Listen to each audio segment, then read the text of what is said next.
la integració real de serveis a nivell territorial hauria de comportar canvis legislatius i pressupostaris per compartir el finançament social i sanitari per atendre persones amb necessitats complexes.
Bon dia a tothom. Com tenim el temps bastant apretat, si us sembla, comencem. Ja veig que aneu entrant. La veritat és que és un goig veure com es va omplir aquesta sala. També és una mostra de l'interès que hi ha per l'atenció integrada. Si vau tenir l'oportunitat ahir d'assistir a la taula on es parlava del marc d'avaluació i la contractació de serveis basada en valor de salut, veu poder comprovar com tant el ponent com els tres panelistes, tot i que no era el tema, ho van posar com l'atenció integrada social i sanitària la van posar com un dels temes claus de canvi. Aquest és un fet molt rellevant. El conseller també em va parlar ahir de la prioritat que tenim a Catalunya perquè aquest fet sigui una realitat i el propi Pla de Salut identifica, jo crec que és el procés més transformador, l'estratègia més transformador que planteja el sistema sanitari català justament és aquesta, la transformació, la integració de serveis. Justament no com una finalitat, sinó per aconseguir o afavorir aquesta atenció amb més valors i amb valors.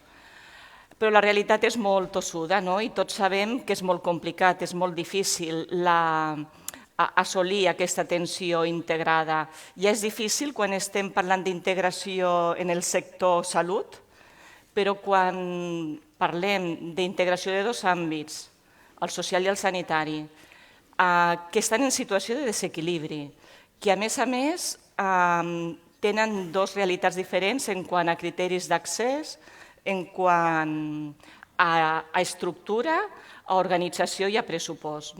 Són dues realitats molt diferents, per tant, la complexitat és encara més gran. A Catalunya hem apostat per aquesta nova etapa en la creació d'una agència com a òrgan lleuger de governança, però també com a òrgan innovador que ens permeti alinear objectius, estratègies, intervencions entre el sector, el Departament de Salut, el Departament de Drets Socials i el món local. Ha de ser una realitat. De moment estem caminant per aquesta via i ens va molt bé la sessió d'avui, la reflexió d'avui, que començarem ara en breu, perquè al Regne Unit ja tenen una llarga trajectòria en experiències d'atenció integrada, han regulat, han tirat endavant governances, han tirat endavant finançaments, que jo crec que això pot ser molt necessari per nosaltres en aquests moments. Veure les reflexions i les lliçons apreses. Tenim aquí a la Sara Reed. La Sara Reed és membre sènior del Nuffield Trust, és una organització de recerca líder en el Regne Unit, que tenen com a objectiu la millora de la qualitat de l'atenció sanitària posant la màxima evidència possible. La Sara ha coordinat, dirigeix la investigació en atenció integrada social i sanitària, comparació a nivell internacional de sistemes de salut, però també de la reforma del National Health Service. Ella té una extensa experiència en avaluació clínica i econòmica de fàrmacs, d'intervencions, d'innovació, que crec que ens pot ajudar molt a la reflexió. I també tenim 3 panelistes que tenen una experiència molt important també en atenció integrada. Tenim l'Oriol Fuertes, que té més de 10 anys d'experiència en assessorament a governs nacionals o regionals en l'estratègia justament d'atenció integrada i comunitària amb la consultoria de McKinsey. També ha treballat més de 4 anys pel sistema de salut britànic dissenyant i implementant els models d'atenció integrada. I actualment l'Oriol és CEO de Qida, que és una empresa d'atenció domiciliària que atén més de 2.500 persones al dia. Ell és un dels membres del Consell Assessor del Govern de Catalunya en quant a la creació de l'agència i les línies de futur de present que hem de tirar endavant. També tenim el Marc Inzitari. Ell és director d'atenció integrada i recerca del Parc Sanitari Pere Virgili. També és cap del grup de recerca d'envelliment, fragilitat i transicions assistencials del Vall d'Hebron Institut de Recerca. És coordinador del Living Lab d'envelliment de Barcelona i també és un assessor del govern en matèria d'atenció integrada, d'atenció intermèdia i també forma part del Consell Assessor per al desplegament de l'Agència d'Atenció Integrada. I tenim a la Conxita Barbeta. La Conxita Barbeta és la responsable d'atenció integrada del Departament de Drets Socials i és codirectora de l'equip motor d'atenció integrada sociosanitària conjuntament amb el Jordi Amblas. Ella també ha estat durant 24 anys treballant com a directora en una residència i un centre de dia a Freixa Llarga, que cal dir que és una de les residències que ha estat capdavantera amb la intervenció social i sanitària. I també ha participat al llarg de tots aquests anys en processos d'atenció integrada a Catalunya. Per tant, jo crec que serà una taula molt d'interès que ens pot ajudar una mica a concretar el que hem de fer a Catalunya. Per tant, Sara, t'invito a que comencis la teva sessió.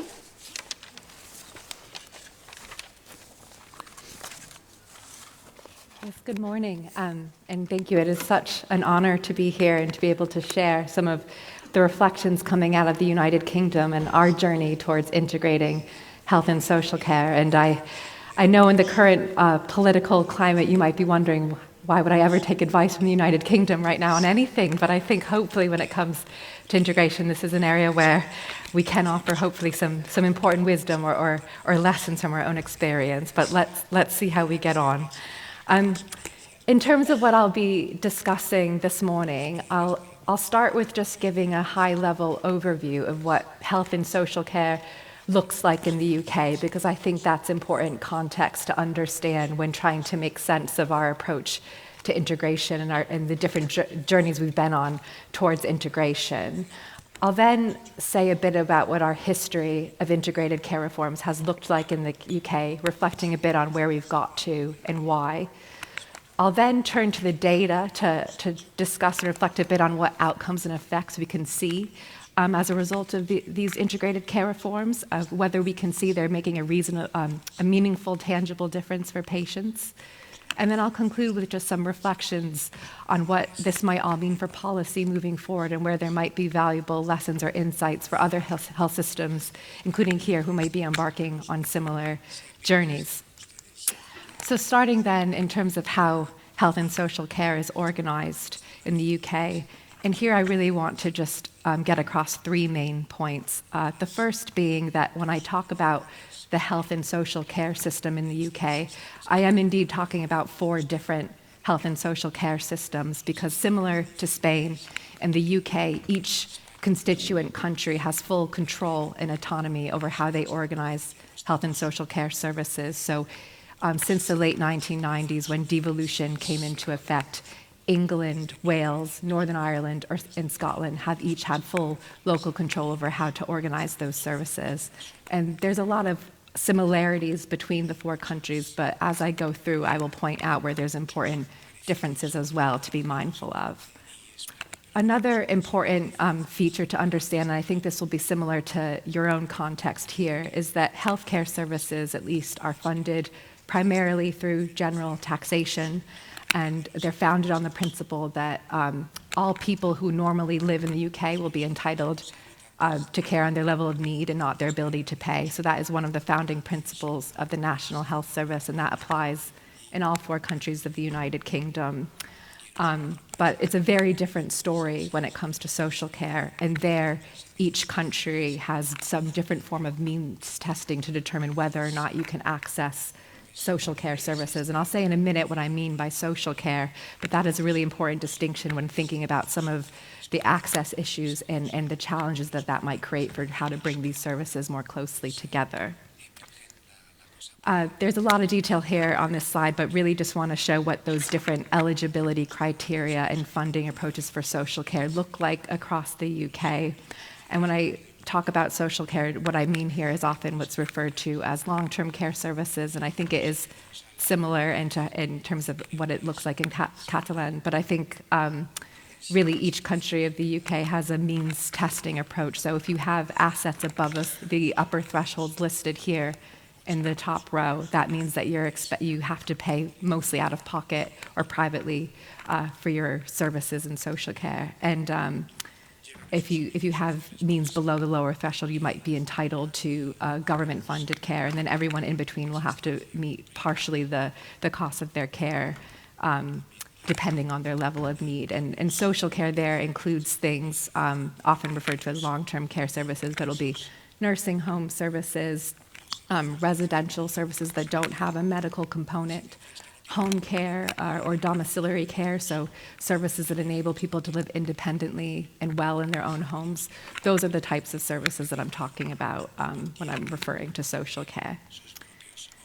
And then that's kind of what just leads to this picture here. The main point I want to get across here is just the very different levels of funding then that we have as a result in the UK. So you can see that the government spends across the 4 countries a lot more on healthcare than it does on social care as a percentage of its overall public spending, but as well as per person.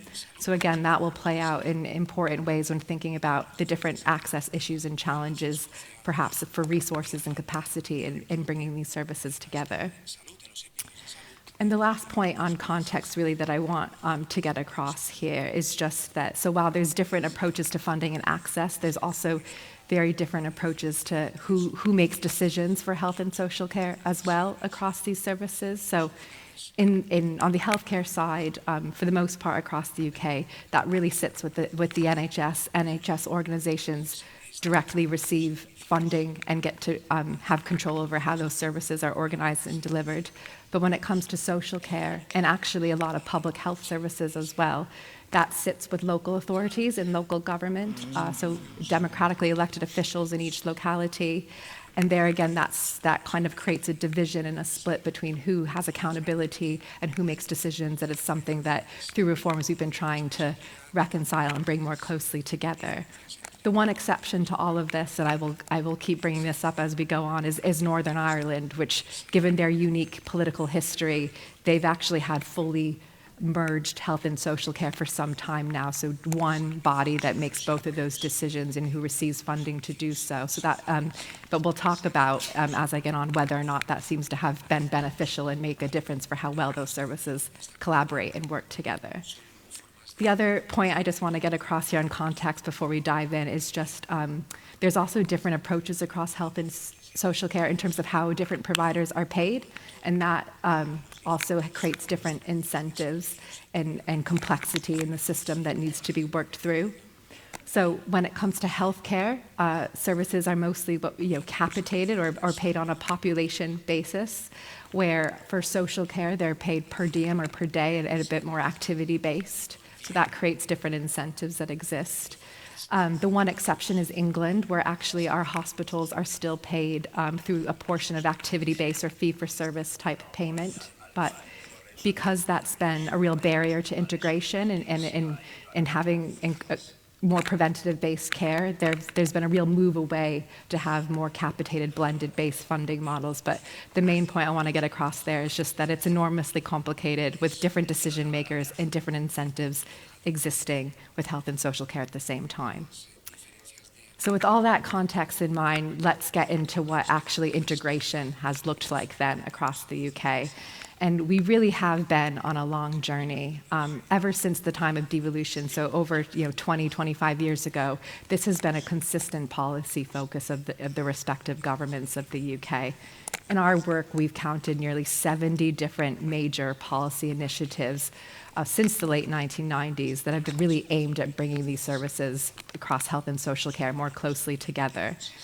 And the reasons for that, I'm sure, will resonate and be similar for many of you in this room, but it's because in the UK, we have an aging population with increasingly complex needs, and there's been a hope that through integration that we'd be able to improve the quality and efficiency of services while also improving patient and service user experience by reducing that fragmentation, duplication of services, and kind of bridge the gap between these very important services.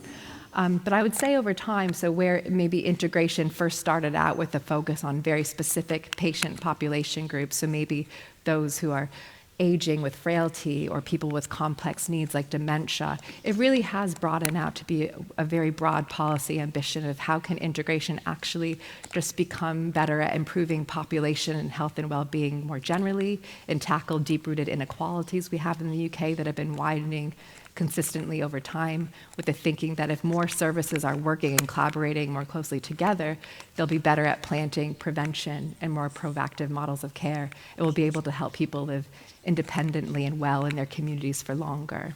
So very, very broad ambitions over time for integration in the UK. And that's true across all the countries. I won't go into detail here, but I really just wanted to illustrate what a consistent effort this has been. This is just England, but as you can see, there's been nearly new initiatives and proposals and reforms announced on integration year on year that create a very busy but I guess consistent focus on integration over time. And when we've looked at all those different policy reforms and tried to piece out, what have they been trying to achieve? How have they been going about bringing integrated care into practice? We really see three main themes that have come out as the main policy approaches that I'll spend some time describing now.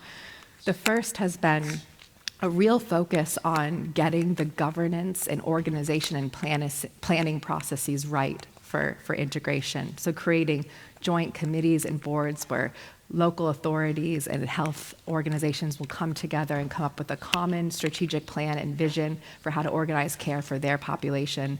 A lot of emphasis on what needs to go into the planning and purchasing side of things in hopes that then more coordinated service delivery would naturally follow. Another area of activity has really been on getting the finances right. How can we bring together the different resources from health and social care into pooled or integrated budgets and hope that then we have much better aligned incentives and that stakeholders are sharing the risks much better and that maybe even we'll be able to shift more resources out of the acute side of the problem into the community. And then the last bucket of policy approaches or themes we've seen have been really around performance management and accountability. So having a common set of an outcomes framework, a common set of objectives the system is working to, again, to keep everyone on the same set of goals and path in the system as a way of driving integration at the front line.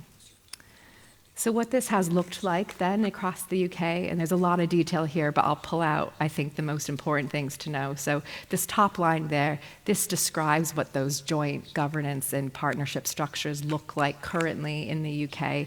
They have looked different over time, but they've been consistent in that they've tried to bring together NHS bodies and local authorities together into one committee or organization to try to come up with that joint strategy and plan for their populations.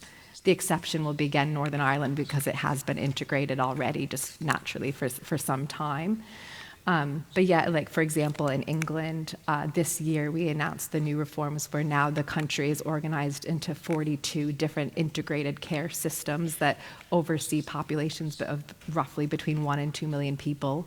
And then underneath that sits different levels of planning committees and boards that manage population and service delivery at smaller population sizes. And I think the additional layers that you see in England is a reflection of the fact that about 80% of the population of the UK lives in England, hence its more complex system and layers.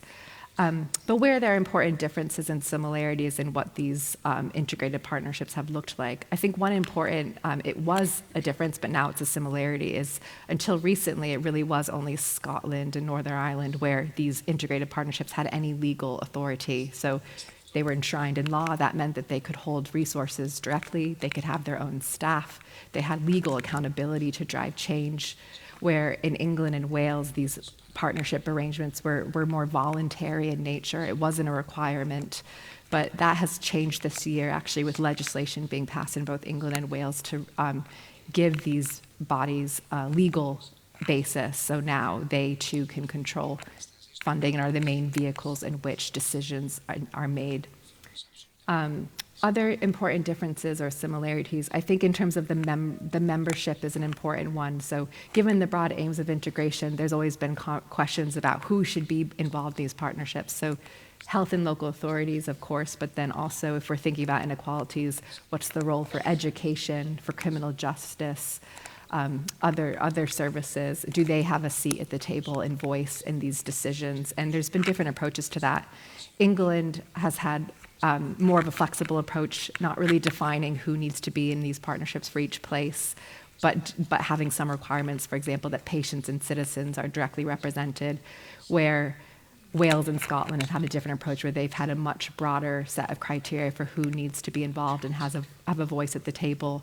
But even there, there's been challenges around giving equal power to these voices. So for example, in Scotland, not all the members have equal voting power, so that can create a power imbalance between some of the different perspectives and members involved.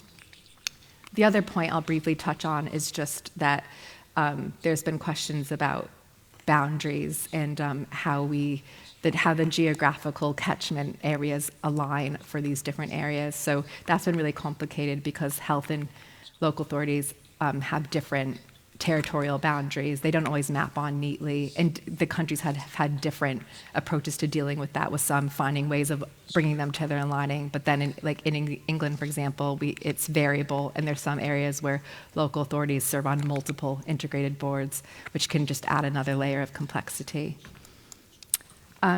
Moving through some of the other examples and approaches. So looking at budgets, so health and social care budgets have mostly been separate, but there's been different efforts made in each country to kind of pool those resources together. And they've had different approaches and scope to how they've handled this. On one hand, they've had, on England and Wales, it's been much more limited. So in England, for example, the pooled budgets only represents about 5% of overall health and social care spend, where in Scotland, it's much broader. I think about £9 billion is pooled between health and social care, of which 10% of that is meant to go directly towards more collaborative models of service delivery, but that creates different trade-offs and challenges that I will touch on. And then lastly, just different approaches to joint performance assessment. So in all of the countries, I think bar England, there's been a real move to one single outcomes framework instead of objectives a system is working towards. In England, it's still mostly organizational based in terms of how we understand how well the system is doing, but there's been an effort to really come up with an integrated care framework and a set of national outcomes that which we can hold systems to account for, but progress has been slow and it's been very challenging. Just some reflections here before I get into the data on what some of the key implementation challenges have been. I think the most important one I would want to discuss is this, that when it comes to things like pooling budgets, it's been enormously complicated to pull off, and there's been important trade-offs that's involved. I mean, there's a lot of technical difficulties between between them. So for example, there's some weird dynamics where in social care, for example, local authorities aren't able to overspend in a given financial year, but they are in the NHS, so that creates tensions and issues when trying to figure out how to bring resources together. They follow different accounting timelines, different accounting rules, so it's just really hard to bring these monies together from such distinct places. Another challenge has been around scope that I think is important to mention. So in England, the criticism of pooled budgets has been that they've been too small and such a minor part of the overall budget to really drive any change or to meaningfully shift those incentives in any way. Where in Scotland, the opposite has happened, where they're much broader, a lot of resources are being pooled, but what's actually happened in practice is rather than have that be an opportunity to shift more resources into the community and social care, the opposite has happened because of the underlying pressures that hospitals have been during this period. A lot of that money, rather than go back into social care, has actually gone into hospitals to offset some of their financial deficits. So it's having the unintended consequences of shifting more resources into the acute side of the problem rather than prevention, which is, again, not the aims of integration. So with all that in mind, I'll just now touch a bit about whether or not we can see integration making a difference in the UK. And to answer this question, what we did is we looked at all the aims of all the integrated reforms that have happened over time, and we came up with a long list of measures that we thought we could use to try to understand that impact. Then we looked in the UK to see where we had comparable data across the 4 countries, and that left us with about 10 measures for integration that we analyzed over the past decade to see whether or not we could see these reforms making a meaningful difference for patients. You'll be pleased to know I'm not going to go through every single indicator, but just give you some of the highlights and an overview of our review. But I think the first bucket of indicators we looked at all had to do with whether or not integration is actually improving patient satisfaction and user experience. A real aim of integration, of course, has been, are patients actually experiencing more joined up, less fragmented care? And what we see here when looking at the data is that it's been fairly stable over time, slight declines in England and even more so in Scotland. Not great data from all the other countries. When it comes to measures of system efficiency, so again, is integration helping keep people out of hospital and living well in their communities? We looked at things like rates of emergency admissions and how that's changed over time. And here again, we see mostly a story of stability, though with some deterioration in Wales and England, where those have actually been going up, particularly in the most recent years where data is available. But looking across all those measures, we have a similar story to tell. And the verdict has been that there's been very modest changes in any of the key measures of integration that we can see, both within and between countries. And we were interested in looking across countries because, as we described, Northern Ireland, there's been quite different histories and approaches to integration, a lot of crossover, but a lot of important differences. And we wanted to see if that played out in the data in any way. And we don't really see much of a tangible difference to how integration is affecting patients. But I think there's a few things difficulties in how to interpret that. The first being that there's a lot of this is just challenges with the data. So there's been inconsistent ways of measuring and data collection around key indicators for integration over time. It can just be really hard to see the picture. And also, I think, there's a bit of a counterfactual here is, stability might actually be a positive story because perhaps in the absence of any integration, things could have been getting a lot worse over time and they haven't been. So maybe that is one way to interpret it. I also think it's important to understand that it will be hard to really isolate the effect that integration might be having on any one of these measures. All of this has been happening at the same time of austerity in the UK, so there's been significant funding cuts to social care and healthcare. While its budget has been more relatively protected, it still hasn't been rising in real terms to meet rising rates of demand. So it's quite hard to isolate, is this a factor of, is this something that's wrong with integration, or is it because of the very difficult climate that it's been happening in that is also driving this effect? But with that said, I think the fact that the UK has been working so hard for so long to integrate services, and we really don't have much to show for it, that it raises really important questions for policy. What can account for this gap between the ambition and what we actually tangibly see happening for patients? And here are a few lessons that I'll leave you with before we go into the discussion. One is that there's been such a consistent focus in the UK on how to get the organizations and structures right, how to fix the decision-making side of the problem, in hopes that services, the actual frontline delivery of care, will then naturally change as well. And that really just hasn't seemed to play out in practice. And I think that's because so much of integration is actually cultural and relational, and it's not structural. And it therefore cannot easily be legislated for or improved easily by changes in governance or decision making. In the UK, at least, we have a kind of history of distrust and dysfunctional ways of working between health and social care. Because a lot of care homes are private, there's been some lack of trust on the NHS side of social care providers.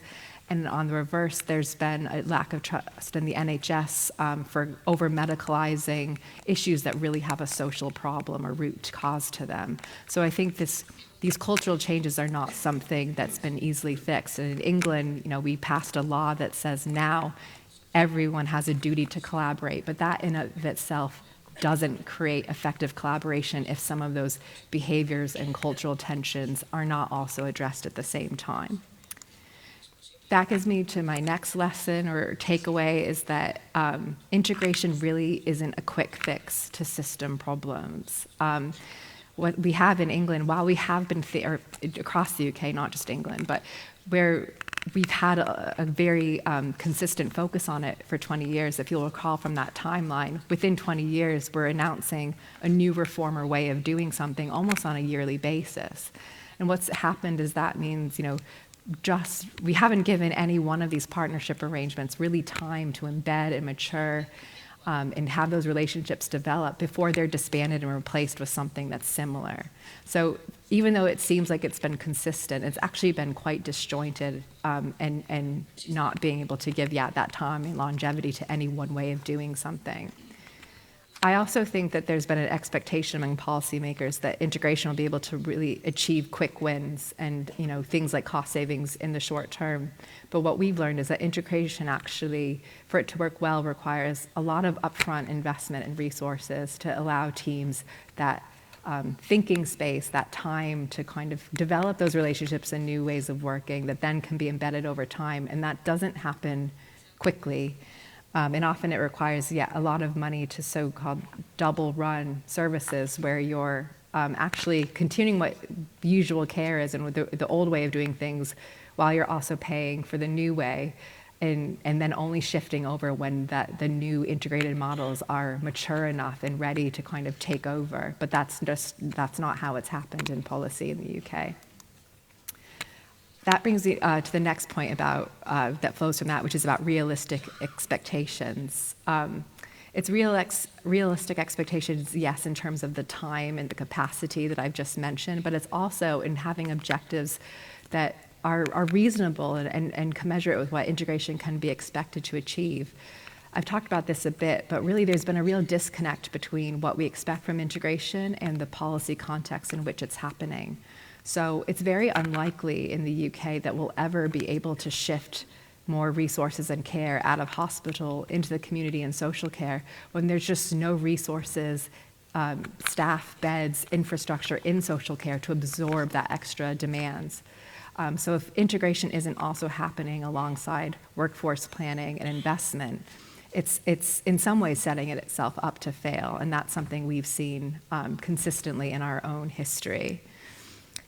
Next, comes back to that point about the knowing actually what it can achieve. How do we really measure that? What impact can it have? And that's where, again, while we've been at it for 20 years, the fact that we still don't really have clear objectives and consistent data for how to measure integration I think is a problem and something that I'm pleased to see the government working on to develop these joint and common outcomes frameworks, but they really haven't existed in practice. And particularly in the UK, where we just don't have consistent and similar data across the country, we can't really tell in policy whether these approaches have led to different results in a meaningful way. So I think that's also a real limitation of our understanding. And a shame if we're going to keep investing in it and keep holding up as an answer to a lot of our problems. We should really understand how it's working much better. And that brings me to my last lesson, which is about what I call integration fatigue. And what I mean by this is that when in the UK we've seen when there's been such a consistent focus, but reforms after reforms after reforms, that it kind of creates a sense of skepticism actually in the system. When we speak to doctors and managers and we ask them, what do you think about the new integrated care systems? A lot of the times they say, this isn't going to change my day job at all. Because so much of the focus has been on kind of the governance and decision making and the planning. When it comes to how they interact with their patients, they don't see where the changes come down and affect them. And I think that's a real gap and challenge. And I think it's because every year there's a new reform. It's just bred a sense of kind of fatigue and skepticism. And each of those reforms comes with time and capacity and resources and having people need to reorganize themselves and their ways of working, which comes with an opportunity cost. So I don't want to end on a pessimistic note at all. I think while progress has been slow in the UK, the aims of integration are really worthy, and they're ones that they're rightfully have been such a priority and focus in the UK for some time. But where I think my biggest lesson and reflection is, if we're really going to get this right in the future and have this time feel different than the 20 years that have come before it, we need to move policy away from just thinking about the organizations and the structures, but really start to focus on those deep-rooted problems that make it so difficult for these services to work well together. And that is thinking about the behaviors, the incentives, the skills, the resources. Until those things are addressed, it's unlikely that changing an organizational diagram or governance process is going to make as much difference as we hope it will. So I think really important to learn from the forums, and I'm very excited to hear from the panel on how this might relate to or not what's happening here in Catalonia. So thank you.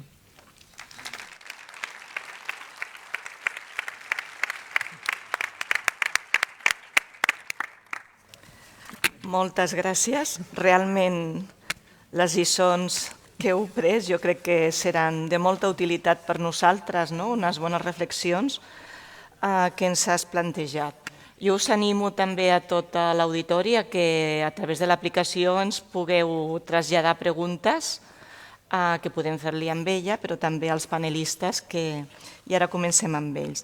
Jo, Oriol, després d'escoltar el que ens ha explicat sobre la governança i dels temes que nosaltres volem abordar, la governança territorial, com penses que hem de tenir un full de ruta compartit per aconseguir anar tots alineats, però sobretot que aconsegueixi aquesta col·laboració, aquest treball de confiança entre els dos sectors?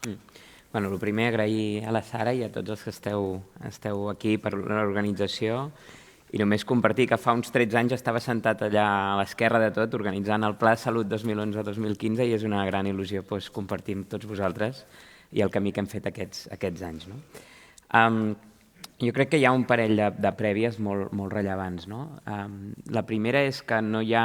O sigui, que la governança és molt important, però és molt menys important que la voluntat i el talent.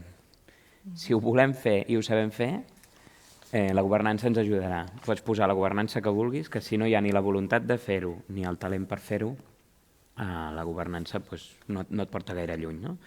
I la segona és aquesta noció que aquest camí que comentaves, Aïna, que és un camí a molt llarg termini, a 10-15 anys, però això no ens ha de desanimar. Segurament farem errors, però segurament el missatge jo que em porto és millor fer un error a l'any 1 o a l'any 2 que estar 2 anys esperant aviam si el farem. Fem-lo i llavors farem el següent pas. En aquest sentit, com m'imagino aquest camí o com és aquesta governança que comentàvem? Jo m'imagino que hi ha a dos grans nivells. El primer és a Catalunya i el segon segurament és a 7 o 8 divisions de Catalunya de més o menys 1 milió de persones. A nivell de Catalunya, en línia amb el que comentava la Sara, segurament és un grup reduït, no sé si són 10, són 20 o són 30 persones, però tinc bastant clar que no són 300, que són les que planifiquen, les que apoyen a cada un dels territoris, les que alineen incentius, les que ajuden als diferents territoris amb compartir millors pràctiques i les que es posen bastant poc en el que fan els territoris. I llavors a cada un dels territoris el que ens imaginem, o que m'imagino és un territori molt més... No pot ser gaire petit, perquè si és molt petit no hi ha talent, no pot ser gaire gran, perquè si és molt gran estem molt lluny, però més aviat d'1 milió, com deia la Sara, i amb aquest molt alineament, després comentarem més, però molt alineament, i podem entrar més en detall després en aquesta governança com ha de ser, però que està molt basada en l'execució. Llavors entrarem més en detall, però aquestes serien les primeres línies. Molt bé, moltes gràcies. Voluntat, talent, execució són els ingredients i la dimensió territorial està clar que actualment tenim 2 dimensions separades. Però des del punt de vista, Marco, des de la provisió de serveis i la pràctica assistencial, tu ja tens experiència d'atenció integrada territorial. Quines serien les barreres i els elements que tu creus de palanques de canvi que haurien de posar en marxa per facilitar-vos la feina? De nou, em sumo als agraïments a l'organització, felicitació pel congrés i també a la Sara per l'exposició tan clara i sintètica que jo crec que ha centrat molt els missatges.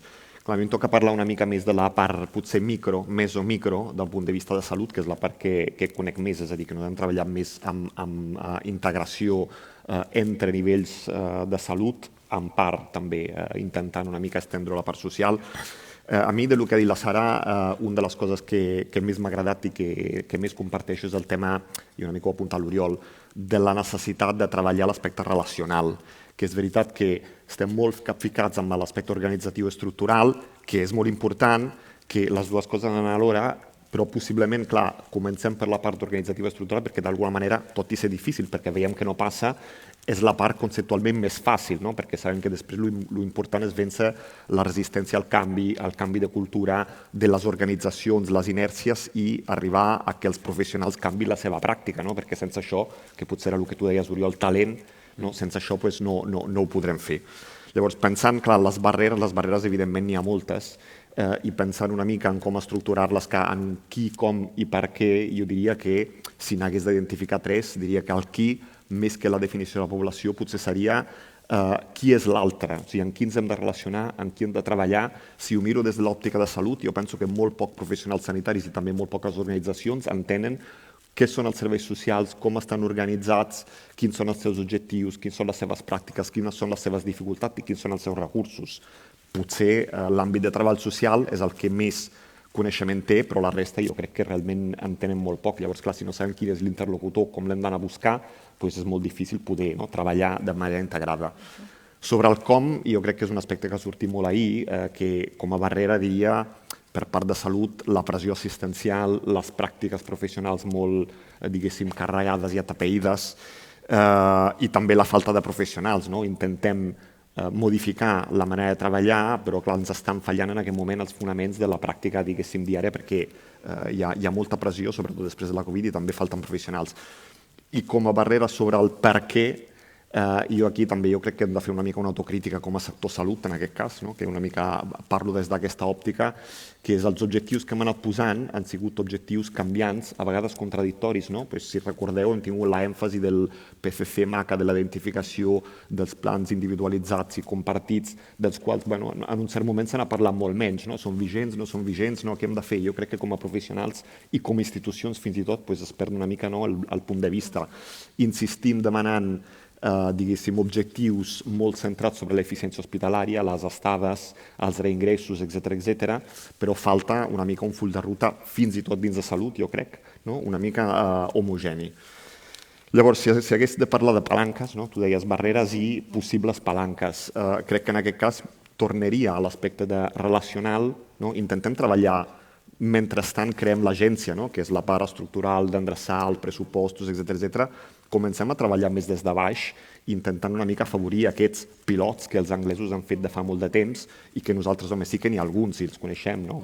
A la Garrotxa hi ha exemples d'integració, però realment són molt parcel·litzats i molt inicials. Llavors, clar, hauríem de donar una mica més èmfasi amb això, perquè si no, aquest canvi de manera de fer a nivell institucional i professional, no? I de realment relacionar-se a salut social i començar a treballar de forma conjunta no passarà. Crec que és molt important el que deia la Sara, canviar les habilitats i les actituds, canviar, o sigui, posar els incentius i d'alguna manera reforçar una mica els recursos. Llavors, si l'hagués d'abordar sempre del punt de vista del qui, com i per què, una mica de la mateixa manera, diria que per un costat es podria començar a treballar sobretot en aspectes formatius a nivell de base de les institucions i dels professionals, explicant l'un als altres com funcionen els sistemes, què fan els altres i fins i tot arribant una mica amb aquests pilots a estimular pràctiques professionals, per exemple, conjuntes sobre casos específics. En alguns casos s'han fet conferències de casos conjuntes, etc. Però tot això ha de penetrar més i penso que amb eines digitals, etc. són coses que es poden fer i que tampoc han de ser massa costoses i massa complexes.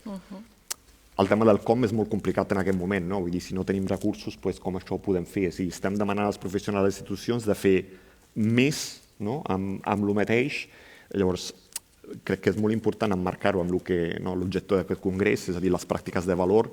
Intentem reduir les pràctiques de no valor a les institucions i intentem aprimar això i fomentar això com a pràctiques de valor. O sigui, intentem treure les consultes repetides perquè sí i moltes altres coses que fem com a estàndard de cura que potser no aporten valor, en canvi intentem forçar que la gent treballi més cap a aquesta direcció. La falta de professionals és un tema complicat. Penso que hem de ser creatius i posar en valor figures professionals que fins al moment s'han considerat potser poc. Una és, per part de salut, el treball social sanitari, que possiblement és qui coneix més l'altre àmbit i qui podria ajudar més a crear aquest link. I a vegades compartim també amb persones que estan ara en la creació de la nova agència. Hi ha altres figures professionals com els terapeutes ocupacionals que, tot i no ser, evidentment, experts de treball integrat, però tenen aquell coneixement de la persona en un context més holístic, fora del que és la capacitat intrínseca de la persona individual, la importància de l'entorn, la importància de l'entorn social. Llavors podrien ser figures que promovent una atenció integrada podrien fer d'enllaç d'alguna manera entre els dos àmbits. I evidentment l'altre aspecte és reforçar recursos socials. És a dir, molt sovint des de salut tenim la impressió, jo crec que moltes vegades ho parlem, que salut al final acaba resolent perquè te porta d'urgències socials, per no parlar que determinants socials són determinants de malalties. Llavors això hem d'intentar una mica també, com el pressupost de social és molt més petit que el de salut, intentar una mica equilibrar-lo perquè cadascú pugui actuar en el seu àmbit. I últim, clar, el per què aquests objectius s'han de començar a posar objectius potser compartits, fins i tot perquè les organitzacions i les persones comencin a treballar, a formar la gent, a explicar el missatge. Llavors això ha de ser incentivat amb algun objectiu i jo crec que el que s'hauria de fer és una mica un roadmap, com dèiem, això és un marató, no és un sprint, per la qual possiblement s'hagi de fer un full de ruta de com arribar-hi en 5 anys, per exemple.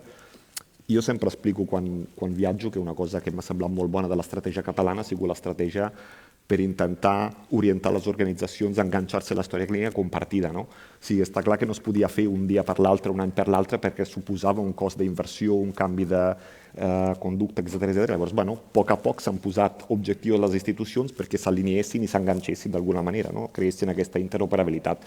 Penso que s'ha de fer el mateix. Qui té contracte públic, en un plaç de 5 anys, ha d'arribar a un objectiu final, d'alguna manera, potser per part de salut i per part social, i posar objectius mínims per poder arribar cap allà. I crec que si hi hagués d'alguna manera d'individuar alguns palanques de canvis inicials, penso que són totes coses que es poden fer a nivell més meso o més micro. Déu-n'hi-do, la relació. Tenim molts deures, però agafant una de les lliçons que també deia la Sara, escolta'm, l'atenció integrada necessita que els sistemes facin transformacions perquè pugui tenir també un cert impacte. I aquí, Conxita, jo crec que el Marco ens ha citat algunes transformacions clares del sistema sanitari, però m'agradaria que ens poguessis explicar quines són les transformacions que tu creus que haurien d'impulsar en el sector social per facilitar aquesta atenció compartida i col·laborativa. Gràcies, Aïna, i gràcies també a l'organització del Congrés per convidar-me. Realment que estigui aquí present a drets socials o el món social és clau si volem anar cap a aquesta atenció integrada tan necessària i que, per desgràcia, aquests darrers 2 últims anys i pico s'han fet encara més palesa aquesta necessitat de coordinació. Jo, a part d'afegir-me a tot el que heu dit, que ja hem parlat molts cops i som conscients, parlem d'una cultura diferent. Vull dir, la principal causa de tot plegat és que tenim cultures diferents, no ens entenem ni coneixem l'idioma els uns als altres, ni els de salut cap a social, ni els de social cap a salut. I si comencem per les sigles que utilitzem tots plegats ja és... Jo crec que si féssim aquí una prova no n'encertaríem pas masses. Llavors, aquest seria una clau principal. L'altra, a nivell territorial, no estem distribuïts de la mateixa manera, no estem organitzats de la mateixa manera al món social que al món de salut. Uns parlem de regions de salut, regions sanitàries, nosaltres parlem de regions socials ara, des de l'època Covid, que no acaben d'encaixar ben bé, però que ja van com a mínim es anem alineant, amb el qual ja és un gran canvi important respecte als serveis territorials que hi havia fins ara i que segueixen existint. Als serveis socials hi ha una manca de reconeixement i això és algo palès històric. Sempre s'ha dit que érem el germà pobre comparat amb salut.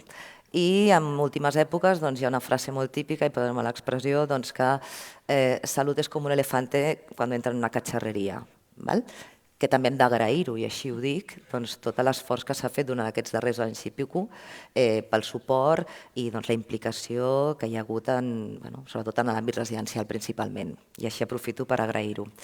Els serveis socials són serveis que estan precaritzats, i comparem amb salut i realment tenen diferències de sous. Vull dir, és un sector més feminitzat, per dir d'alguna manera, on implica molt el rol del cuidador principal, d'aquell familiar propi a la persona.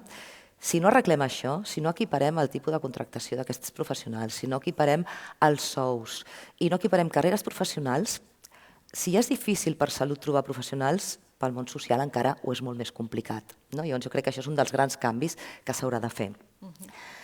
És veritat que salut és un sistema més centralitzat, no com a departament, sinó parlo a nivell general d'organització, i en canvi drets socials és més descentralitzat, perquè hi ha tot el tema del món local, tot el tema de les competències que tenen i tot el tema de la delegació de competències que hi ha.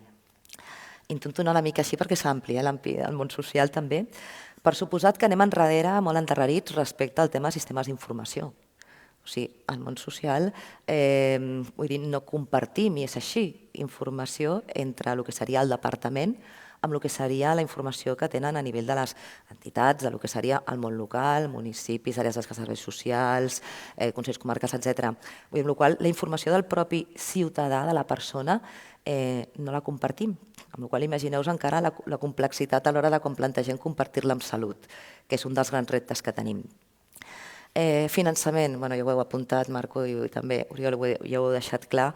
En el cas de drets socials, o en el cas del món social, estem sotmesos molts cops a una disponibilitat pressupostària i la gran diferència és que existeix el copagament, que ja parlarem després a nivell territorial, el tema copagament, que no és sempre el mateix. Volem ser un sistema universal, però no som com salut, perquè la persona ha de pagar.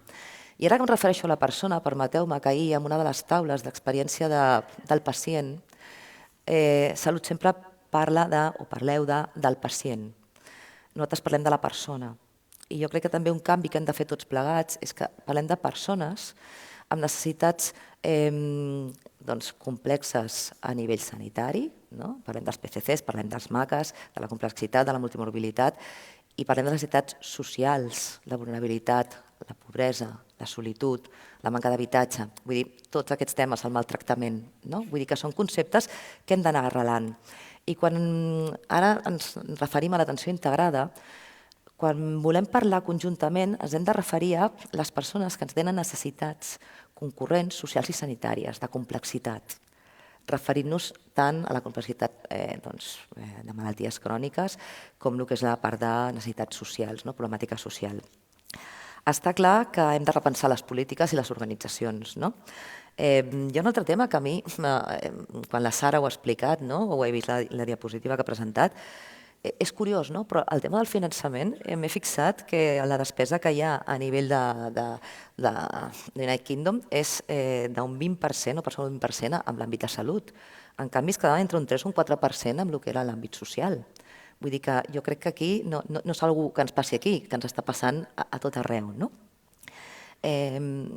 Jo també he escoltant les diferents taules i també una mica pel que conec el món de salut, perquè de fet jo soc de la rama de sanitari, de professió, però estic en el món social, és la manca d'integració vertical. Vull dir, cal aquesta integració vertical a salut i cal aquesta integració vertical a social. Perquè quan volem després parlar d'aquesta integració horitzontal, ostres, es fa més complicat si no s'entenen ja cada un internament. Clar, tot això què implica? Implica que, molt bé, dèiem canvis organitzatius, canvis d'estructura, no? Ells ho deien, no? Problemes que han tingut, 20 anys que porten fet tot això, i si algú tenen també clar és que durant aquests 20 anys, vull dir, fins ara, fins a l'1 de juliol, si no recordo malament, és quan realment s'ha fet la normativa, no? Per dir alguna cosa. I nosaltres estem pensant en quina normativa que hem de canviar. Separem dues coses. Una cosa és els canvis de normativa que hem de fer, i ara en diré unes quantes de drets socials, i una altra cosa és que hem de començar a fer coses i que no tot depèn de normatives o de canvis de normatives. Si ara tiro per terra o no tiraré per terra, perquè jo penso que es tracta que hem d'enfortir els serveis socials i així ho deixa clar el pla de govern d'aquesta 14a legislatura, en la que hem de fer un canvi com a drets socials en les aportacions econòmiques. És un servei que està infrafinançat. Cal tenir més aportacions. Per part del Ministeri, per part de l'Estat, hi ha hagut dèficit, no ha arribat tot el que havia arribat. I això veurem com s'arregla. Però tampoc ens pot condicionar, no tot es basa en no tenir diners per poder fer canvis. Tots sabem que la llei de l'APAT, ho dic perquè us ho tradueixo, és la llei de promoció de l'autonomia personal i atenció a les persones en situació de dependència de l'any 2006, doncs realment tenia hi veia tot el tema de l'aportació, tot aquest tema de l'ajuda a la dependència, les aportacions econòmiques. Doncs bé, no ha arribat a arribar tots aquests diners, no s'ha pogut arribar a desplegar com es pretenia en el seu dia aquesta llei. Bé, això s'haurà de veure com es gestiona, com es fa. A nivell de la cartera de serveis socials que hi ha al Departament de Drets Socials, és una cartera de l'any 2010-2011. Aquesta cartera és una cartera que ha d'evolucionar, que s'ha de treballar. És una cartera que està compartimentada de tal manera que les persones han de passar per un servei de valoració de la dependència, per un servei de valoració de la discapacitat, per una resolució administrativa, i això implica temps que es fan molt llargs, i més que quan parlem de persones amb aquest tipus de complexitat, doncs a vegades el temps els hi va a la contra. Tema domiciliària, tema residències. No pot ser que aquesta compartició no permeti, o sigui tan estricta, que no permeti combinar diferents tipus de prestacions que per ara són excloents. Hem de pensar que la persona és un tot, amb tota una sèrie de necessitats, i que no pot ser que li corresponen 2 hores de SAT i ja està, i és incompatible amb altres prestacions. Hem d'analitzar la problemàtica de la persona i realment presentar-la i donar-li aquells serveis que realment necessita, ja sigui ajuda a domicili, en un centre de dia. És clau que potenciem l'atenció domiciliària. Per una altra banda, tenim tot l'àmbit de residencial. Què hem de dir de les residències, no? I com ha dit l'Aïna, ha estat al meu món durant gairebé 30 anys. Primer, s'ha de canviar el model de residències propi. Quan dic propi, és el model... Fa poc el Ministeri va treure tota la normativa nova del SAT i planteja, i perdoneu-nos, és una crítica, jo crec, en el fons, un model, una estructura de residències que jo sincerament me'n faig creus, perquè nosaltres volem potenciar una atenció domiciliària, volem que les persones visquin a casa seva al màxim de temps possible, i per això treballem tot el tema d'integrada en aquesta línia. Com pot ser que plantegem unes residències amb unes estructures que realment no compleixen el perfil de persona que acabarà ingressant? Perquè si potenciem la domiciliària, la persona que acabarà ingressant serà una persona d'una edat molt més avançada, amb una complexitat sanitària, que parlarem de PCCs, maques principalment. També amb això vinculo que no parlem, vull dir, hem de començar a parlar tots del mateix. No ens podem quedar en que només es valori la prestació social, o en l'àmbit residencial sobretot, per un tema de dependència. grau 2, grau 3 en plaça pública per accedir-hi. Necessitem combinar dependència i multimorbilitat i complexitat.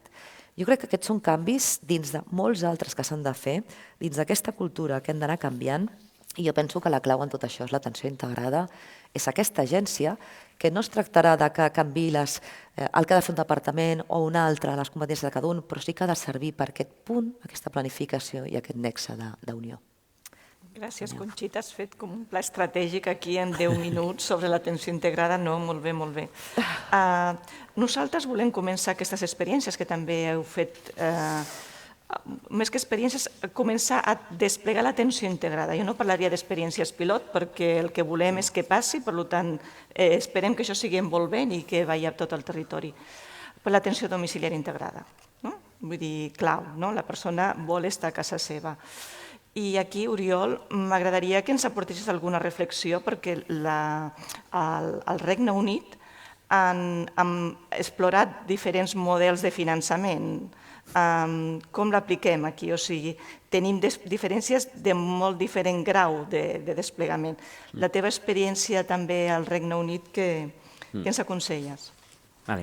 Primer, no sabia que era tan llarga les exposicions, ara aquesta l'intentaré... No, és broma.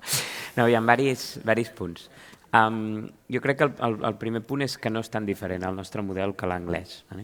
Una cosa que passa molt a Salut és tothom, quan vas a veure el seu territori, no és que aquí som diferents, i tu el que has de dir és molt bé, però la veritat és que són bastant iguals. Llavors, el primer és veure que els reptes que tenen allà són bastant similars als que tenim aquí. El segon concepte, que per mi és fonamental, i ho ha comentat la Sara en el seu punt 2, és el concepte dels double running cost.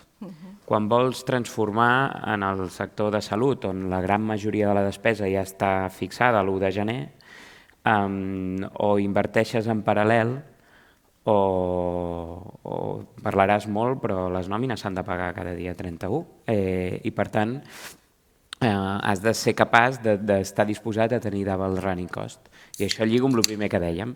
Hi ha voluntat i, per tant, estem disposats a tenir inversió específica per atenció integrada, sí o no. Si la resposta és sí, double running cost. Si la resposta és no, avançarem ben poc. Aquest és el segon concepte que volia fer referència.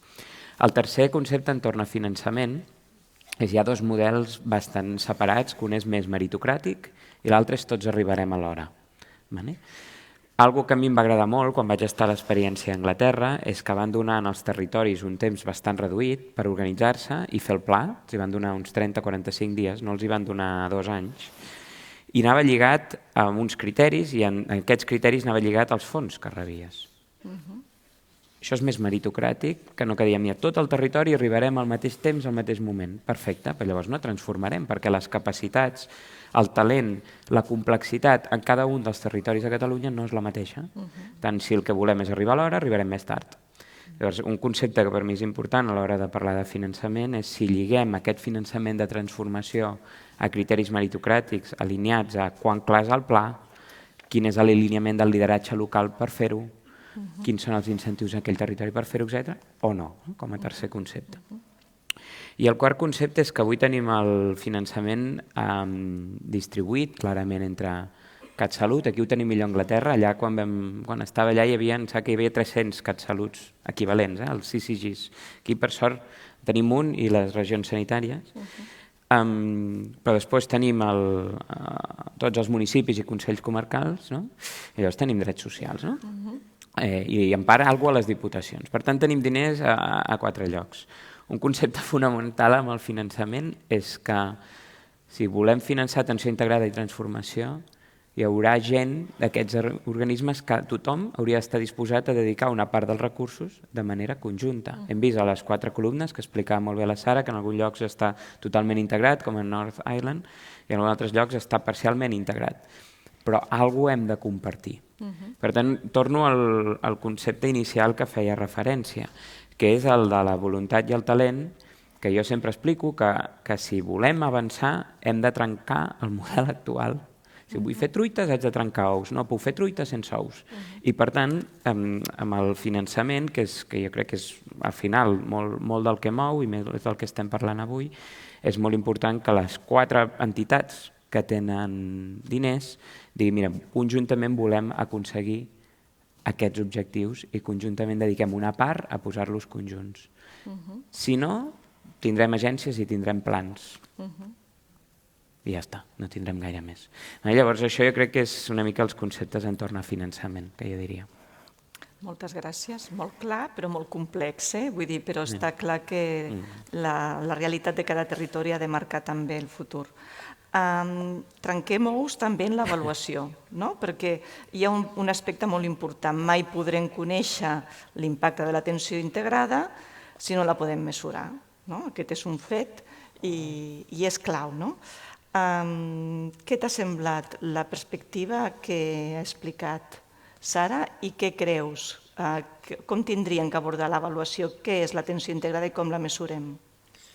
Jo crec que la Sara ha deixat molt clar la necessitat d'un marc avaluatiu comú perquè necessitem dades longitudinals i que puguin comparar territoris. De fet, ella ho ha dit, han triat una llarga llista d'indicadors, però al final l'han anat a parar a 10 que eren comuns entre els diferents països del Regne Unit i que podien permetre comparar territoris. També en algun moment ha comentat aquesta idea de que és veritat que estem molt centrats en indicadors potser d'eficiència i d'eficiència hospitalària i hauríem una mica de trencar aquesta barrera i anar a indicadors més poblacionals i més de territori. Això jo crec que enllaça molt el que va dir ahir el Genís Roca, per qui estava aquí, l'arqueòleg, com ell es defineix, que és estem en un futur de dades. I llavors, clar, les dades les hem de tenir i jo crec que d'alguna manera a Catalunya tenim moltes dades, segurament per la part dels serveis de salut. En part també en podem tenir també del món social, també en l'informe de la Sara, en la qual es basa la presentació, clar, ella ha presentat 2 indicadors per ser sintètica, però n'hi ha bastants més i també dona moltes més pistes sobre la desigualtat en esperança de vida, etc. És bastant interessant. Llavors, a Catalunya jo crec que sí que hauríem d'anar construint a poc una central de resultats d'atenció integrada, com una eina, suposo, de la nova agència, també per fer aquest benchmark. Ahir es va parlar molt de central de resultats de salut, però probablement podríem tenir ja bastants elements per poder parlar de central de resultats d'atenció integrada, sempre basat sobre indicadors de salut i benestar, o salut entesa com un concepte molt general, però salut i benestar, eficiència, costos d'eficiència i satisfacció de les persones. Potser tindrem indicadors imperfectes al principi, però sí que podem tenir un marc d'avaluació. Crec que respecte al que han posat en l'informe que han pogut treure del Nuffield Trust del Regne Unit, potser diria que hauríem també de pensar i d'esforçar-nos a poc a incorporar indicadors que siguin significatius per les pròpies persones.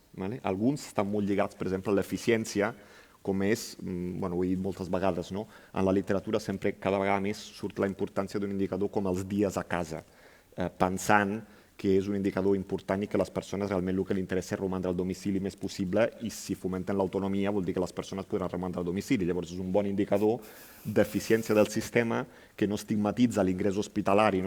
Reduir ingressos sí, però clar, quan l'ingrés és necessari està bé que la persona ingressi per un temps més curt possible per resoldre l'episodi que cal i després que torni a domicili sempre que no es poden proveir serveis d'atenció domiciliària, hospitalització domiciliària o suport social a domicili. Llavors, es podrien introduir indicadors que ja es poden calcular amb el que tenim a Catalunya, com els dies a casa, i penso que hauríem de fer un esforç per incorporar, a part de indicadors d'aquest tipus, la supervivència de la població, indicadors d'autonomia, com per exemple els graus de dependència, que això és una cosa que tenim sobretot a la població, i a poc anar pensant en indicadors reportats per les persones, com a proms i prems, que s'haurien de començar a estendre de manera senzilla a nivell més poblacional. És veritat que encara hem de pactar quin poden ser, però s'està treballant, per exemple, amb dispositius que permetran o podran permetre a través d'eines com La meva salut que això arribi a tots els ciutadans i tots els ciutadans tinguin l'oportunitat de transmetre aquests indicadors.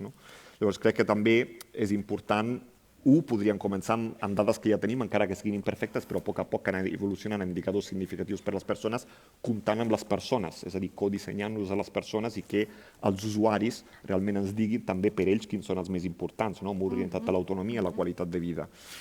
I només per acabar, clar, estem en l'era de les dades i el Genís Roca ha dit, ahir va dir que s'ha acabat l'era de l'experiència, del booking, etc.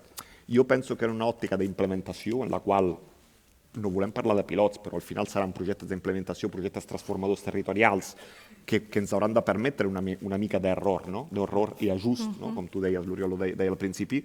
Aquí no podem fugir de també mesurar l'experiència de les persones i dels professionals. Això no ens ho podem evitar. Probablement no ho podrem fer en clau poblacional, però amb aquest projecte d'implementació ho hem de poder fer. Això és molt important perquè ens donarà una mica una mesura de com està funcionant i de quina feina es reporta o com està funcionant a nivell de les persones professionals i també estudiar una mica el procés d'implementació per acabar corregint-lo. Llavors, crec que aquests projectes transformadors o aquests pilots, o diguem-li com vulguem, realment que a nivell territorial funcioni sota unes directrius que donarà els departaments, l'agència, etc., però deixant una certa llibertat organitzativa a nivell contextual, també hem de tenir uns indicadors, de moment els que tenim, i a poc evolucionant a més indicadors significatius, proms, prems, etc., per poder saber com funcionen aquestes experiències, poder-les comparar i poder-les anar millorant. Molt bé, moltes gràcies.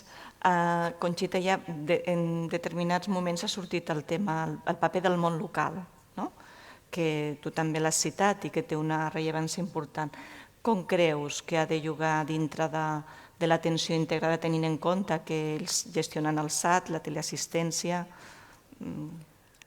Intentaré ser més breu que abans, vull dir, seré més perquè jo crec que ha anat sortint, però el món local és clau.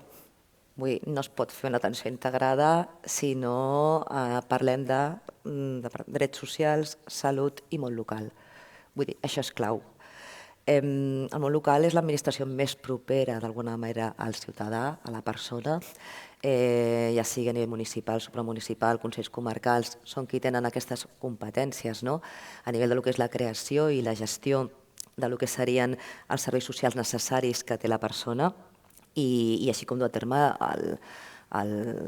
tots aquells que són delegats per altres administracions. S'han d'incloure. Vull dir, no podem plantejar-nos res sense tenir els municipis, consells comarcals, ells porten anys treballant amb una coordinació territorial, amb un sistema de governança, i aquí no m'extendré perquè ja hem parlat i després ja en parlaran més, a nivell territorial. Els hem d'empoderar els territoris.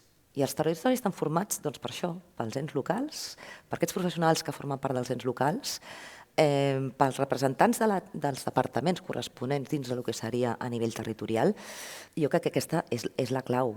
Ja tenen les seves governances. Els hem d'acabar d'ajudar, d'alguna manera, a definir potser com han de ser o ajudar a alinear-se o senzillament posar-nos al seu costat i acompanyar-nos en aquest projecte futur, present i futur, vull dir, perquè ja hi som. M'ha agradat molt, Marco, que deies el tema de no projectes demostratius ni projectes pilots, perquè ho deia el conseller Balcells, que anem a fer un desplegament i un desplegament territorial. Anem a tirar endavant ja tot això que portem anys parlant, perquè igual que ells porten 20 anys, nosaltres ja portem 30 anys, entre PRODEPS i altres històries que després el Jordi en Blas també explicarà, i jo crec que aquesta és la clau. És veritat que ells tenen tot el tema del SAT, de la teleassistència.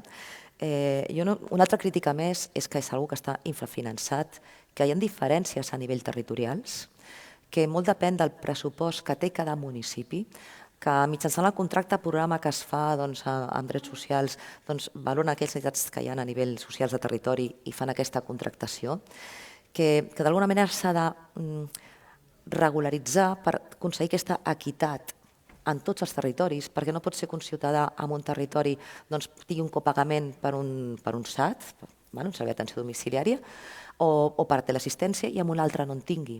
Que en un hagi de pagar per un transport a nivell adaptat, per exemple, i a nivell de centres de dia, etc., i en un altre no. Que en un altre hagi de pagar el transport dels cuidadors que li van a domicili perquè en el territori no n'hi ha i en altres sí. Això vol dir que això vol dir que el Departament de Drets Socials ha de marcar en aquest sentit unes línies quan parlem només de la part social. Ara, quan parlem de la integrada o parlem del SAT transitori i altres propostes que hi ha sobre la taula, llavors sí que és una que hem de parlar conjuntament i que aquí sí que és on té el pes l'atenció integrada. Jo crec que més o menys seria una mica el paper d'aquest lideratge i d'aquesta part tercera pota o primera pota, no per ordre que hi han de tenir-hi. Primera pota. Molt bé. Hi ha algunes preguntes que planteja l'auditori, alguna que es repeteix, i és no creieu que l'atenció primària hauria d'impulsar a ser el vehicle, no?, d'enfortir aquesta atenció integrada? Quins rols poden jugar també els gestors administratius, aquesta figura de l'administratiu que volem potenciar en aquesta transició? Qui vol fer Jo sí una puc reflexió? contestar, no vull ni contestar perquè està claríssim, és a dir, així ha de ser i no li veig una altra resposta possible. O sigui, ja m'agradaria saber també què en pensa la Sara i com està el Regne Unit, però jo no crec que hi hagi altra opció que sigui per la part de salut segurament via l'atenció primària de salut i com he dit abans, abans he parlat del potenciament possible del treball social, possible introducció de nous rols com a terapeutes ocupacionals, però penso que l'administratiu clínic, que és una figura que ja en realitat en primària està molt introduïda en el concepte de treball en equip, diguéssim, metge, infermeria, atenció a l'usuari, etc. Aquestes figures podrien realment fer aquest paper de llaç. No sé, seria interessant també com la tenim aquí, també saber una mica què pensa ella al respecte. Yeah, see.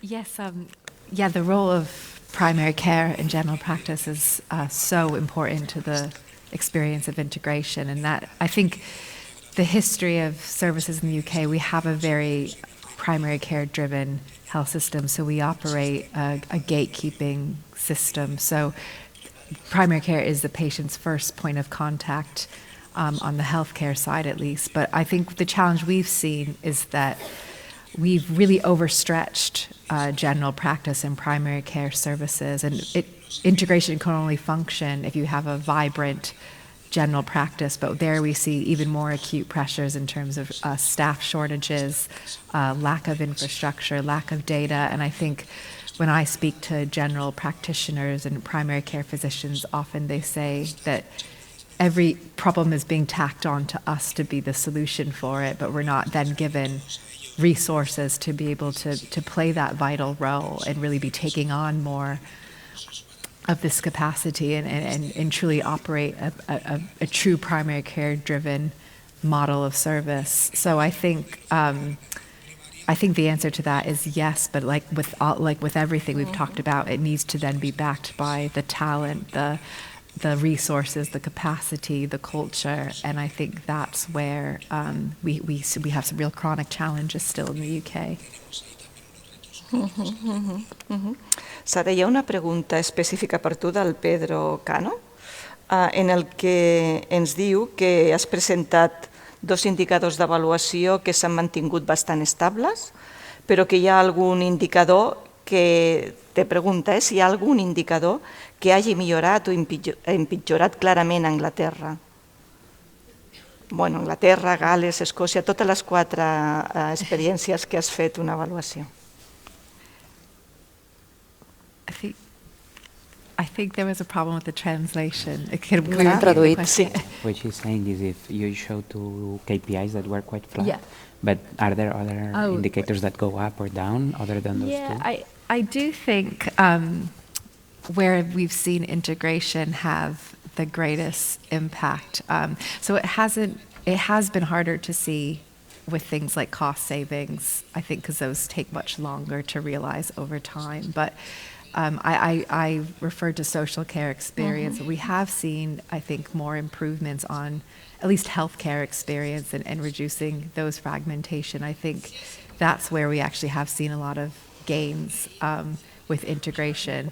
Also, and these things are harder to measure because it's people's reflections and views in their own experience, but we have actually seen improvements in the way staff and the workforce experience and take satisfaction in their jobs. I think people prefer to work in collaborative care models when it's working well, so we've actually seen integration improve some of those relationships and ways of working, which is also vital to some of our workforce challenges. But those things are harder to appear in the data. I think there's also been like some areas where there's been reduced avoidable admissions to hospital, but I think it's gradual, it's modest, and I think also one thing I didn't reflect on in my presentation, but is another point worth bearing in mind, is that I looked at data at the national level,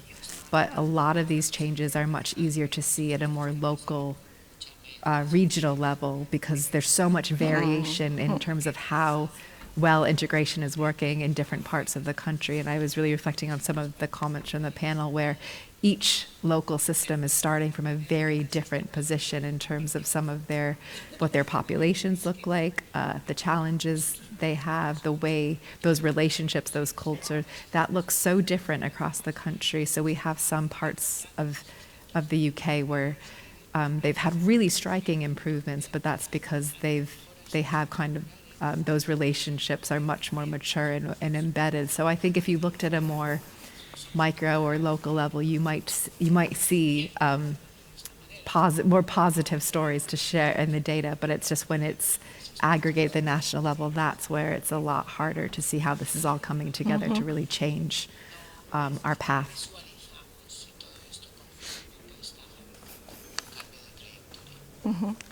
Claríssimo. Aprofitant la teva paraula, el tema territorial és un tema que ha sortit també en la presentació de la Sara, amb diferents enfocs de territoris molt grans per fer atenció integrada i territoris més petits. Quin és el teu consell? O sigui, què ens aconselles per definir aquestes àrees territorials per fer atenció integrada? Well, I think this is where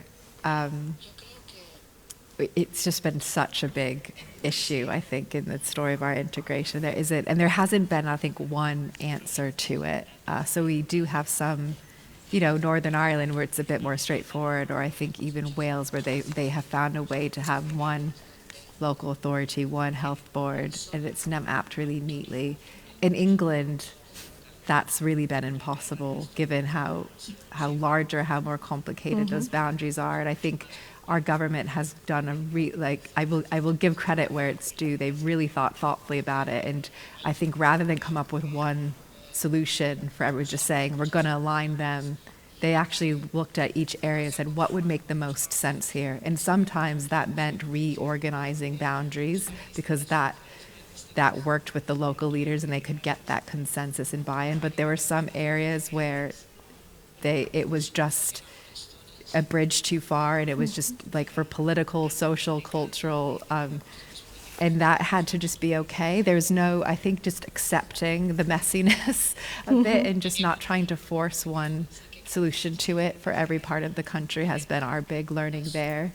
And I think also an important reflection is to be willing to be okay to make mistakes and accept that maybe we'll try it one way, but if it doesn't work out in a couple of years' time, that's okay, that's not failure, we'll adapt and learn as we go. I think NHS often operates with a real risk-averse culture of fear where it doesn't create a lot of scope for people to trial and error and get things wrong, because we have so many performance targets and it's very centralized and we're constantly measuring our data and publishing it for scrutiny, that I think it can create a culture where it makes it hard to feel like you can experiment and test these new ways. But I think with that is one where there's been acceptance that no matter what, there's a trade-off. It won't be perfect in any scenario, but we'll come up with local solutions and be willing to accept and change course if and when it's no longer working. My main reflection there. Exacto. Correcte, sí. Un aspecte important de la governança. Heu explorat o heu incorporat ciutadans dins de la governança i a quin nivell han participat? Quina és la representació que han tingut?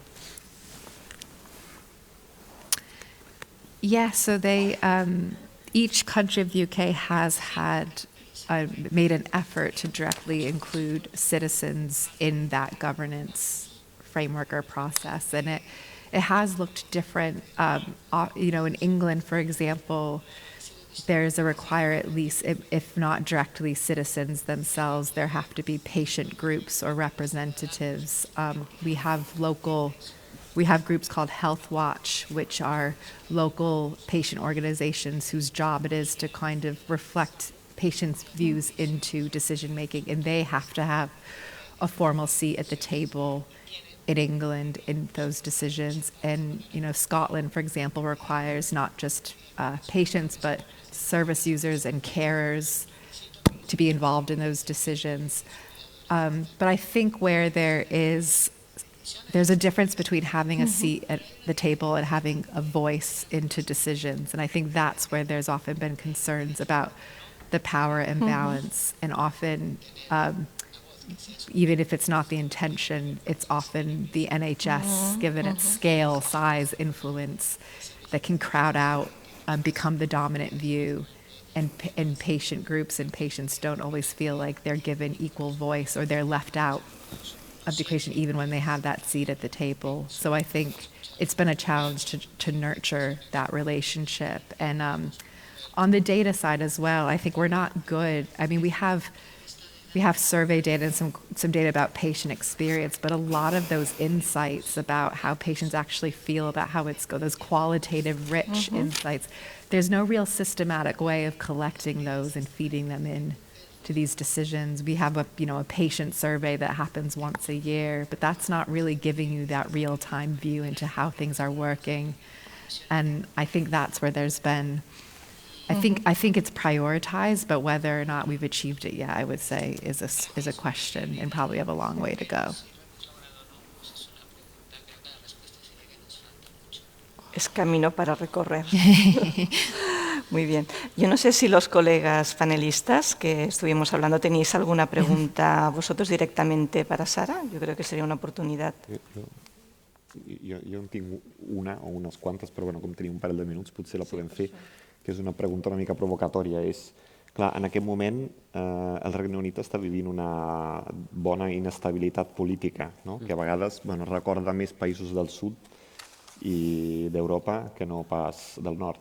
Això, clar, tu deies la fatiga, no la fatiga pandèmica, la fatiga integradora, no sé com li has dit, no? Nosaltres també la vivim una mica, que a vegades ens mirem aquí i dius, ostres, una altra vegada, vull dir, fa tant que en parlem i no arriba mai, no arribem mai. Això, com es contrarresta la inestabilitat política? No sé si n'esteu tan acostumats com... Jo soc italià, ja ho sabeu, també som uns mestres d'això. Com es contrarresta, d'un punt de vista de policy, aquesta inestabilitat més a nivell polític? I mean, what a question. I don't know if we have a great experience or answer to that. And we're being tested very much at the moment. I think in the past week we've had how many health secretaries? I think so. Inconsistency in other areas is a huge problem. And I think, how do we get around that? I think one thing that's been helpful is the NHS is fairly autonomous, actually. It can be extremely politicized, but in terms of we have in England at least, NHS England is meant to be politically neutral and keep that consistency vision. That's very intentionally been established to separate some of that from the political decision-making process. So that gives us a bit of a buffer, that at least the vision isn't changing with every new health secretary, but to say it doesn't have a huge cost and uncertainty for the people on the ground about, is my job going to be there tomorrow?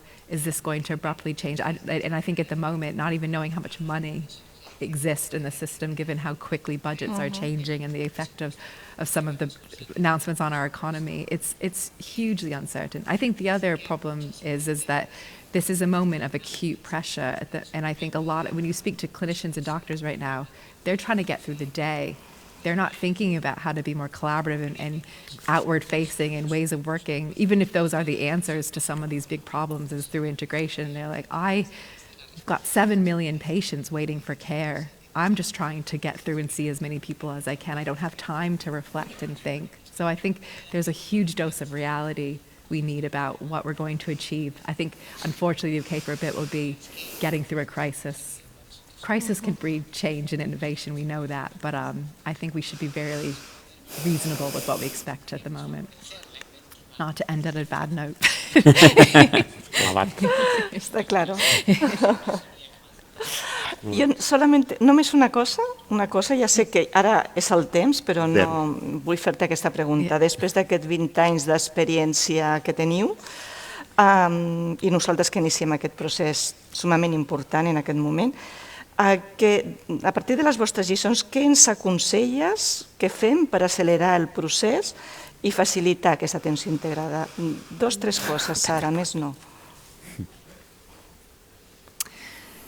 I guess, yeah, I think I think to accelerate, my main lesson is the structures matter, but don't fixate on them. There's no perfect way to organize your partnership arrangements. It will be something that needs to be adapted. Really think about the culture, the incentives, the behaviors, the things that exist on the front line. And I think that's harder to achieve with policy. Often policy doesn't touch, the day jobs of clinicians and managers, but that's where it's going to happen. I think the other point I would say is, and it seems I'm struck by the similar views and experiences from Catalonia on this, but and I think the NHS would be the first to say this, is that if we want strong integrated systems, let's reform social care first. Let's put workforce capacity, let's strengthen the social care sector that has been so neglected, relatively speaking. Only then will we actually be able to achieve the aims of this strong, vibrant, integrated system. So maybe the answer to integrated reform is social care reform. And that's a big one, but I think important.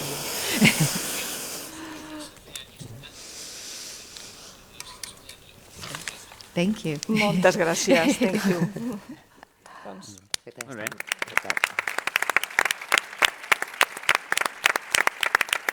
Molt bé. Thank you, Sara. Thank you.